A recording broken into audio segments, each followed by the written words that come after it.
माँ चली अमेरिका। निधि का नेचर बचपन से ही शर्मिला था। वो ना ज्यादा लोगों से बात करना पसंद करती और ना ही ज्यादा मिलना जुलना।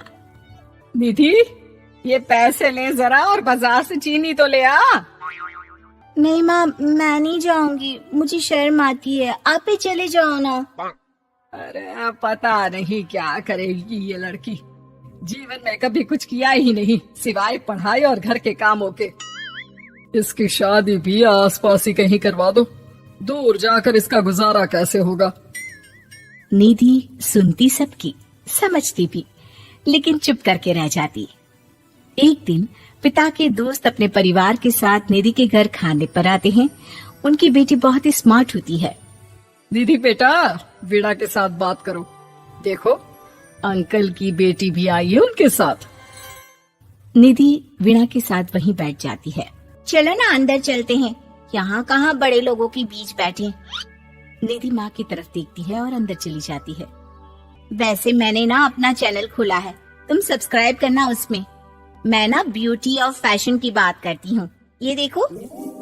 ओह, इतने सारे लोगों के सामने तुम कैसे इतना बोल लेती हो? मुझे तो बहुत शर्म आती है। अरे शर्म कैसी। खैर, सीधी सादी सी निधि, उसकी शादी हो जाती है राकेश से। राकेश एक स्मार्ट लड़का था, उसे घूमना फिरना पसंद था, लेकिन निधि का शर्मिला व्यवहार वो समझ जाता है। अरे निधि, घर से बाहर क्यों नहीं निकलती? लोगों से मिला जुला करो, तभी तो पता चलेगा ना कि दुनिया कैसी है। क्या करना है पता करके? शादी से पहले पापा और अब आप। ठीक है ना, मुझे ज्यादा दुनियादारी में नहीं पड़ना। निधि की जिंदगी ठीक ठाक चल रही थी। उसके 2 लड़के होते हैं, दोनों को वो पढ़ाती लिखाती, उनका ख्याल रखती। निधि, 25 साल हो गए शादी को, दोनों बच्चे सेटल हैं। हम लोगों ने शहर में 2 मकान भी ले लिए। दोनों की शादी खुद का पता ही नहीं चला कैसे उड़ गया। हाँ, ये तो है। मैं खुश हूँ, जिम्मेदारियाँ आती रही, मैं निभाती रही, और क्या चाहिए। देखो, मैंने सोचा है कि अब हम लोग अमेरिका जाकर रहेंगे। यहाँ की जिंदगी तो जी ली, वैसे मुझे वहाँ बहुत अच्छी नौकरी मिल रही है। मैं कैसे चलूंगी, मुझे वहाँ का कुछ नहीं पता। अब तो जानते हैं ना कि मैं घर से बाहर ही कम निकलती हूँ। अरे तो क्या हुआ, वहाँ भी घर में ही रहना है ना, मैं हूँ ना, नौकरी करूँगा। निधि मान जाती है और पति के साथ अमेरिका चली जाती है। माँ, तुम्हारी बहू को बच्चा होने वाला है, तो क्या तुम 2 महीने के लिए यहाँ आ सकती हो? मुझे तुम्हारी बहुत जरूरत है, मैं टिकट भेज देता हूँ। हाँ हाँ, ये तो बहुत खुशी की बात है। मेरा भी मन सबसे मिलने का कर रहा था, पर क्या माँ पर? अब मैं आऊंगी कैसे? पापा से बात करती हूँ। देखो माँ, प्लीज बहाना मत बनाना, तुम जानती हो ना इस वक्त में मैं किसी पर भरोसा नहीं कर सकता हूँ। निधि पति को सारी बात बताती है। क्या आप भी चलेंगे? निधि, आने जाने में बड़ा खर्च हो जाएगा, ऊपर से मुझे यहाँ छुट्टी नहीं मिलेगी। बहू पर वक्त ऐसा है कि तुमको तो जाना ही पड़ेगा।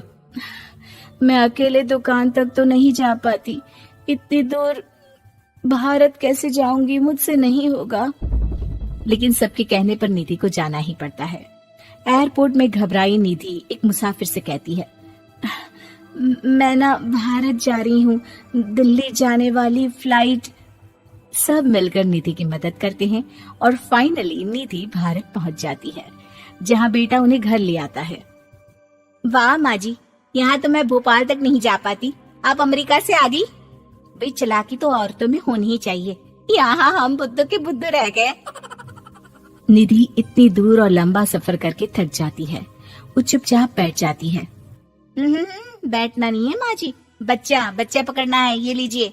और हाँ, घर का काम तो मैं करूंगी नहीं, जानती है ना शरीर कच्चा सा है, तो मुन्ने को सुलाकर कुछ बना लीजिएगा।